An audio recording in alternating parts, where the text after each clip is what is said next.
From the Frank Beck Chevrolet Studio Annex. Once again, it's time for Time Out Overtime on the Time Out Overtime YouTube channel. I'm your host, Rick Arsenal. First things first, if you haven't done so yet, please get down there in the corner, in the corner down there, and smash that like and subscribe button for me if you would, please. Thank you very much. I trust everybody had a good, safe, happy Thanksgiving holiday yesterday. And, I was out at a couple of different venues earlier today. I don't think Black Friday shopping is nearly as much as what it used to be, with the internet being what it is, Cyber Monday and everything else. I think people do a lot of their shopping online. It just didn't look to me like Black Friday. You had retail stores as busy as they used to be. Not times do change. I guess that's changing at times. Anyway, bizarre ending to the Lion game yesterday. They got an early Christmas gift. We'll get into that mainly. We're not going to try to keep this to 15 minutes tonight. Get you caught up on the Red Wings, Pistons, Michigan State football, and focus mainly on the game yesterday and what's going on in the Windy City today. So as we speak, the Wings are playing the Devils at Little Caesars. Last I looked, there were a couple minutes left in the second period, and New Jersey had a 4-3 lead. Wings come into the game 10-10-2, good for 22 points. New Jersey's having a very good year this year. I believe they are 15-8-2, 32 points in the Atlantic Division, or is it the Metropolitan? Whatever. Anyway, they're having a very good year, and Pistons are playing in Indiana tonight. The Pistons come in 8-12. Indiana's 9-10. I fully expect Indiana to have a relatively easy time with the Pistons tonight down there. They just don't. That's not a good matchup for them. Playing the Pacers just isn't. As far as Michigan and Michigan State football go, the Spartans, one final game at home tomorrow. It's not going to be a very good day to be sitting outside watching football. I can tell you that right now. It'll be a day very similar to what we're having today. I can't imagine sitting 3 or 4 hours out in that and watching football. I don't care how big of a fan you are. I just can't. Maybe I'm getting too old for that sort of thing. But anyway, East Lansing tomorrow. I don't know what time they're kicking off. Is it 3:30? If it's 3:30, that'll make it even worse because the second half of the game is going to be played in the dark. Not good. Spartans come in. If they want to go to a bowl, they have to win this game tomorrow. They're 5-6. Rutgers, who they're playing tomorrow, Spartans are, last I looked this morning, were a 1.5 favorite. A little surprising. I can see it being the other way around, but actually the Spartans are favored by about 1.5. So essentially it's a pick 'em game tomorrow for them. If they want to go bowling, they have to win tomorrow. I'd like to see them win, but I just think Rutgers is better than they are.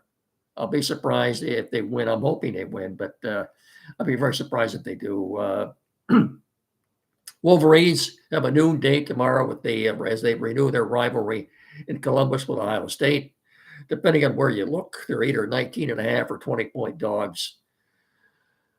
I don't think Michigan will win, but it wouldn't surprise me to see them cover tomorrow. Just because it's a rivalry and the rivalry that it is. I don't know that Will Johnson is playing. I don't think he is for the Wolverines. But we may have to wait until kickoff before we actually see if he does or not. I'm just cleaning a little house here while I'm doing this. I don't dust as often as I should. Anyway. So let's see, Red Wings, Pistons, Wolverines, Spartans. I think we're caught up on them. We'll devote the rest of the time to the Lions. But The weather.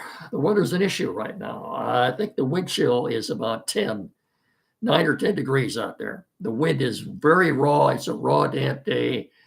The wind is out of the west, 20 or 25 mile an hour. It's cold.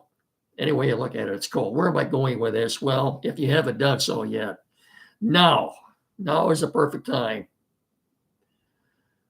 to get to the service department at Frank Beck Chevrolet and make an appointment to make sure your vehicle is ready for the winter weather ahead. Well, it's here now.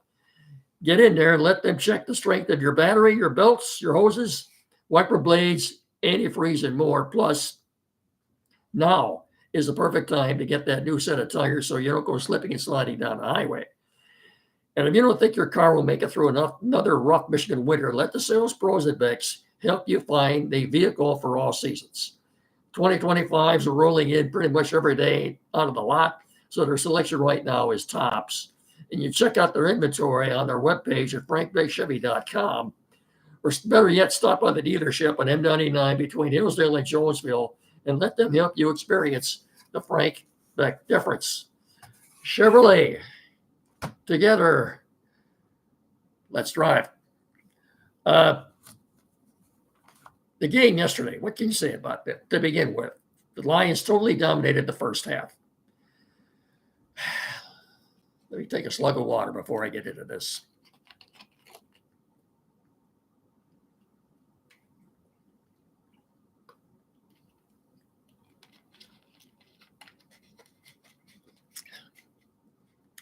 Lions totally dominated the first half. What was there? About less than 2 minutes. They were already leading 16-0. Jahmyr Gibbs was running up the middle. He got to the 5-yard line. Looked like he might even score. And then one of the Chicago players, the old helmet through the ball, that works every time. I don't know why you don't see it more often. He put his helmet right through that ball. Of course, it immediately popped out. And there was a Chicago defender just standing there with his hands on his hips, and the ball floated right to him. He's standing there saying, "Look what I got." It was turnover. Maybe that gave the Bears a little confidence. They came out in the second half. But if he'd have gone in and scored there, the game would have been over. It would have been 23-0 right there. I thought the Bears were going to come back. They didn't have their first down until about a minute left in the game. A minute left in the first half, anyway. They came out the second half and made a game of it. I don't understand why, and I'll give you the totals. And this is some stats from the game, but as well as Jahmyr Gibbs and David Montgomery were running in the first half, I don't know why they got away from that in the second half. I don't know why. Yeah, you know how many touches Jahmyr Gibbs had, folks, in the second half? How many rushing attempts he had? 1. I don't understand. Ben Johnson, as good as you are, I don't understand why you got away from that. The Bears were the ones that had to pass. They didn't do a lot of running in the second half. They were the ones who were behind trying to catch up. They were the ones that had to pass. You could have killed more clock. You could have kept the clock running. Nope. All the 3 and outs, all the incomplete passes, stopped the clock. I don't get it. I don't understand. I could see if they wasn't working. But Gibbs had 87 yards rushing. Montgomery, 88. Yeah. I just don't, as I said, I don't get it. I don't understand. Anyway, Gibbs, as I said, had 87 yards rushing. Right now, as we speak, he's got 973, so he needs 27 yards to exceed the 1,000-yard mark. He'll get it against the Packers next Thursday night. By the way, I just checked early line on that game. The Lions are 5.5-point favorites next Thursday night at Ford Field against the Packers. As I said, Montgomery had 88 yards.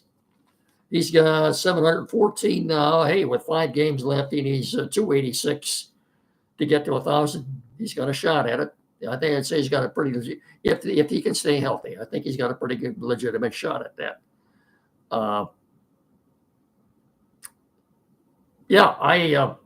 As far as the game totals, passing, the Bears 223 yards, Lions 211. Rushing, Bears had 78 yards. 48 of those 78 were Caleb Williams scrambling. Lions had 194 yards rushing. Total yards, Bears 301. Lions 405. First downs, Bears 17. Lions had 25. Time of possession, Bears 24 minutes and 46 seconds. Lions 35 minutes and 14 seconds. One last stat here, too, about that. Lions were just 2 of 5 in the red zone yesterday. That's very unlike them to be just 2. Of course, those were 2 touchdown passes to Sam Laporta. And Laporta, although he scored a couple of touchdowns, he had a total yard reception of 6 yards? Yeah. I thought that was a very brilliant play that Ben Johnson called there on that second touchdown to Laporta. He was wide open. You go back and look at that. You couldn't have drawn it up any better than what he did. But now, the last 2 minutes of the game. Before we go any further, too, if you haven't heard, the Bears have fired Matt Eberflus, so I have a little something to say about that after I get this out of the way. But game balls. First of all, we thought we would see Emmanuel Mosley getting some extensive play in the secondary yesterday. And if you wonder what happened to number 4, that poor guy, apparently he tweaked something in pregame warmups and he was a late scratch. I don't know what the issue was. Hopefully he'll be able to play next Thursday night. We do know that we should be getting Taylor Decker and Carlton Davis back to play against the Packers next Thursday night. If you haven't heard, Malcolm Rodriguez is done for the year. He's got a torn ACL. So replace him. The Lions poached a player off of the Denver Broncos practice squad, a linebacker by the name of Quan Alexander. He's 30 years old. He's a former Pro Bowler. I'm sure what might have happened there was Dan Campbell may have given his old boss, Sean Payton, a call. Hey, you got anybody on the practice squad that can help us out? And Payton may have recommended this guy. I don't know. But the mere fact that they plucked him off of the Broncos practice squad means he cannot go on the Lions practice squad. He must immediately go on the active roster, which he is. You'll probably see him getting quite a bit of playing time next Thursday night. So you look at they've lost so many starters, and I was thinking about this on defense now. Jack Campbell is the only linebacker left.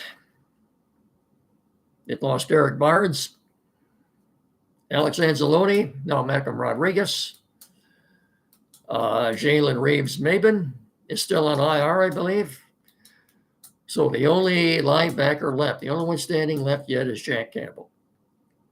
In fact, you want to look at the starters on the depth chart. When the season started on defense, who we got left?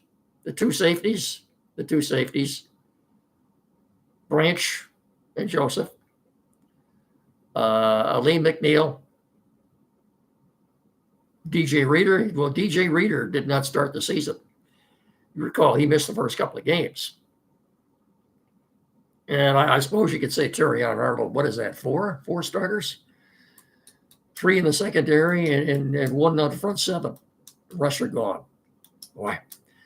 I mean, yesterday they were dropping like flies. It seemed like every other play somebody was down and hurt. It would take too long to give you a complete rundown of the injuries and what their conditions are right now. But after the game yesterday, pardon me,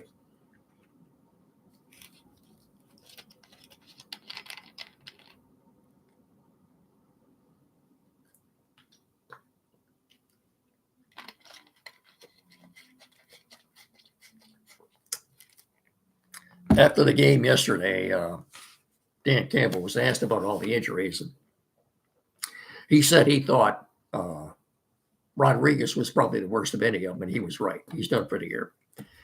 I don't think the others were too serious. Even Zadarius Smith was out for two or three different times yesterday. To his credit, I thought he played very well, and I'll give my critique of who I thought played very well on defense, and who I thought should get a game ball. But first, as you know, as always, on this Black Friday, as you know, I wouldn't be doing this show if it wasn't for the technical assistance of Tim Lindley at Quality PC in downtown Hillsdale at 37 Waldron Street. The place to go for any technical needs in our area. This is the place you want to go. There is no more knowledgeable man when it comes to tech services than Tim Lindley at Quality PC, 37 Waldron Street, downtown Hillsdale, a couple hundred feet west of Howell. Anything at all, whatever the issue might be. Computers, new or used, flat screen TV, mounting, programming setup. Maybe you're changing internet providers, printers, new or used, anything at all. Get in there and see Tim. There is no, and not only that, he's the nicest man you're ever going to want to meet. Oh. And he's a busy man, which means his services are much in demand by everybody around here. And there's a good reason for it, too. So, again, Quality PC, downtown Hillsdale, 37 Waldron Street, 517-610-5372. Or better still, like I said, get in there and see Tim at 37 Waldron Street, a couple hundred feet west of Howell. And when you get in there, if you would, please tell him Mickey sent you. Thank you very much. I thought, and I can't. Yeah, I'm not really going to blame Gibbs for that fumble at the 5-yard line. That was just a good play on the part of the Bear defender. Like I said, I'm surprised you don't see that more often. He just rammed his helmet right through the ball. The ball popped out. There's a Bear player standing right there. He's got the ball and said, "Hey, look what I got." You know, the game would have been over right there. By the way, too, you knew he wasn't going to go the whole year without missing a field goal. And late in the game, Jake Bates missed a 45-yard attempt. He was wide right by quite a bit, whatever close. And you kind of had a feeling right there like maybe the Bears would come back and at least send the game into overtime. But it was the most bizarre last 2 minutes I've ever seen. I'll say something about that in the Bears here. Anyway, game balls.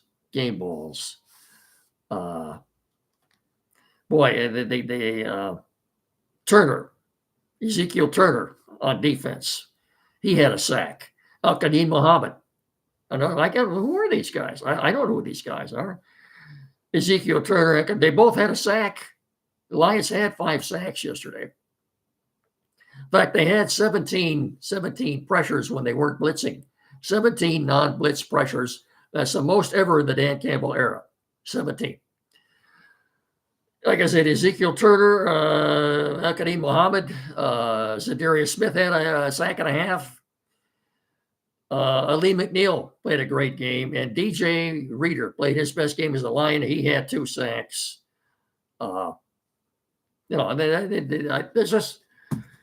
That's the one saving grace, I guess, on this defense right now is the defensive line.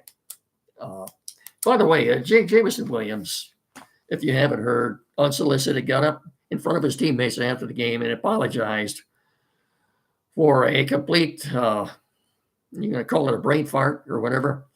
He got the ball. He's out of bounds. Apparently, this guy said something to him that he didn't like. He threw the ball at his face. He got flagged for 15 for unsportsmanlike. They were driving then. That was a couple of plays later. That was the missed field goal by Jake Bates. But he apologized to his teammates afterwards. Dan Campbell said it's already done and over, been taken care of. But did you see him hurdle over that defender? There, the high hurdle that he did over that defender wasn't squatting down. He was standing up. Come to find out, Jameson Williams, back in his high school days in St. Louis, was a high hurdles champion. He still holds records in the state of Missouri for high hurdles. when he was going to high school in St. Louis. I bet you didn't know that, did you? Good athlete. But boy, he's still got some growing up to do yet, doesn't he? Anyway, he did get up unsolicited and apologized to everybody for what he did. It's done and forgotten. As I said, if you haven't heard, the Bears fired this morning. They fired Matt Eberflus. What I do, he's been replaced by Thomas Brown, who in the past few weeks had been calling plays after Eberflus had fired his offensive coordinator. So Thomas Brown takes over as the interim head coach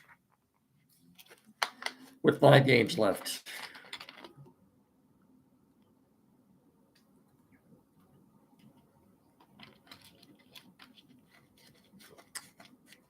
Typical of McCaskey family, though.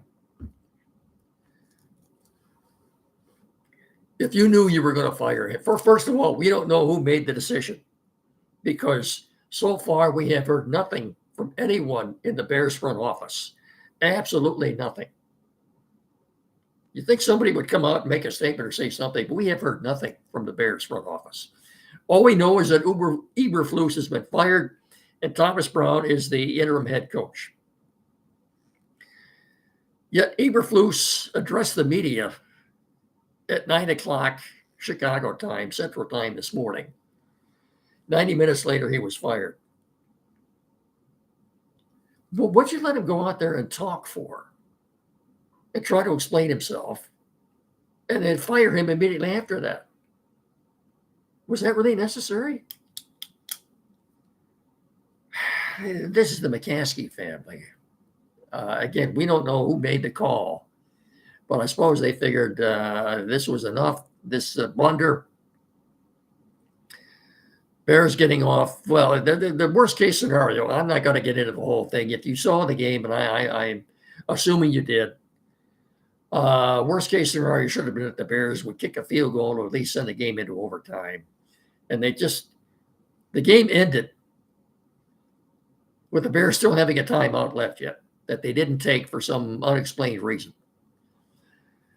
36 seconds left, albeit that pass interference call on Kindle Vildor was BS. No way that should have been called. That was on 4th and 14. Then what they do?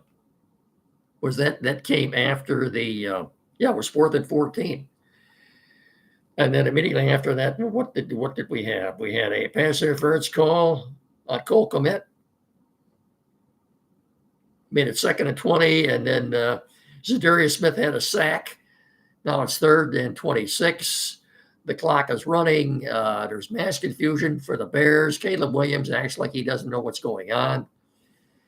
He was trying to change the play at the line. At least you got to spike it or do something. He did nothing. And by the time the ball was snapped, there were maybe 4 or 5 seconds left. He threw a pass downfield. It was incomplete, and the game was over. Never seen a game end like that.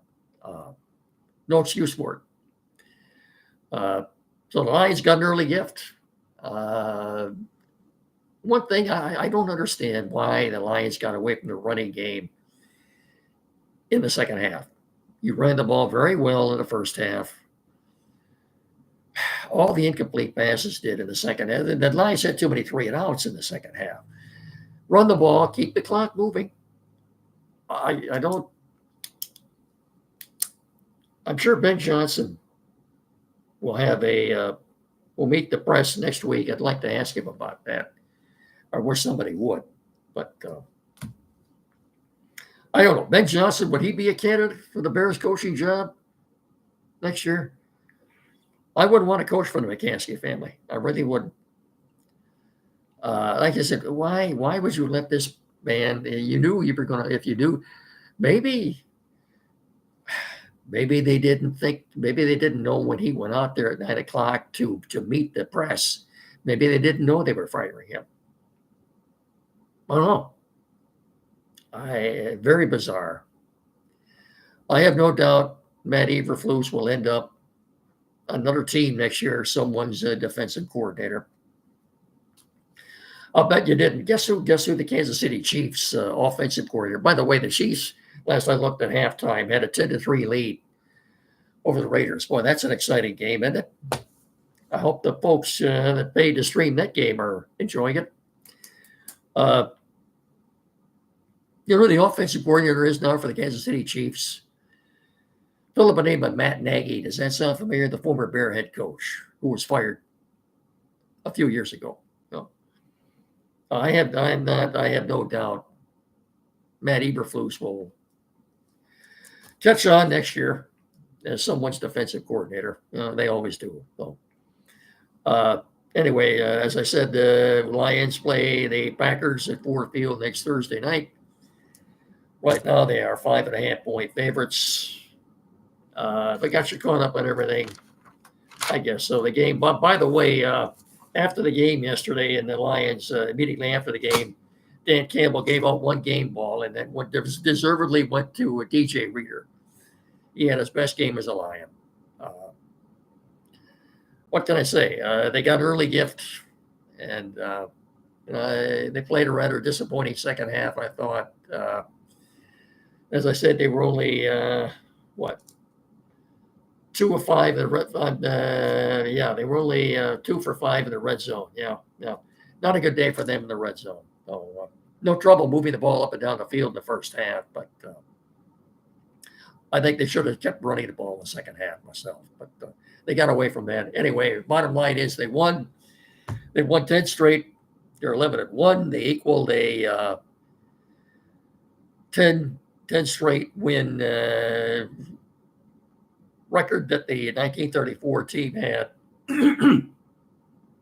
I hate to say this too, by the way, the 1934 team won their first 10 and did not win another game that year. They only played 13 games that year. They lost their last 3 and finished 10-3. They did win the championship the following season. No, that was their first year in Detroit. Anyway, that's going to do it. I've spent enough time here. I hope you didn't eat too much turkey yesterday. I hope, as I said, I hope everyone had a good, safe